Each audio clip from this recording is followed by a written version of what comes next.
বাদুড়ের দিনরাতের রহস্য। ঘন জঙ্গলের ভেতরে এক বড় আম গাছের ডালে উল্টো ঝুলে থাকত ছোট্ট বাদুড় বিনি। বিনি ছিল একটু অন্যরকম। দিনের বেলা ঘুমাতো আর রাত হলেই উড়ে বেড়াতো। দিনের বেলা যখন রঙিন পাখিরা আকাশে গান গাইত আর উড়ত, তখন বিনি নরম ডানার নিচে মুখ লুকিয়ে গভীর ঘুমে মগ্ন থাকত। এই দেখে অনেক প্রাণীই বলতো, এই বাদুড়টা নিশ্চয়ই খুব অলস। কেউ কেউ মজা করে বলতো, দিনে ঘুমায় রাতে খেলাধুলা, কি অদ্ভুত ব্যাপার। একদিন ভয়ানক গরম পড়ল।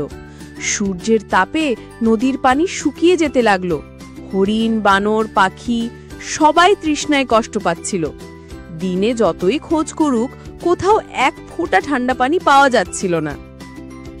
সেই রাতে চাঁদের আলোতে বিনি খাবারের খোঁজে উড়ে বেড়াচ্ছিল।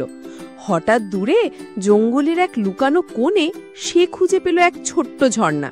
ঝর্ণার ঠান্ডা পানি চাঁদের আলোয় ঝিলমিল করছিল। বিনি প্রথমে নিজে পানি খেলো, তারপর মনে হলো, আরে আমার বন্ধুদের তো বলতেই হবে। কিন্তু তখন তো রাত, দিনের প্রাণীরা আসতে পারবে না। তাই বিনি ঠিক করলো প্রতিদিন রাতে এখানে এসে পানি নিয়ে বন্ধুদের কাছে পৌঁছে দেবে। পরদিন সকালে সবাই অবাক, তাদের সামনে রাখা ঠান্ডা ঝর্ণার পানি। আর সেই পানি এনেছে ছোট্ট বিনি।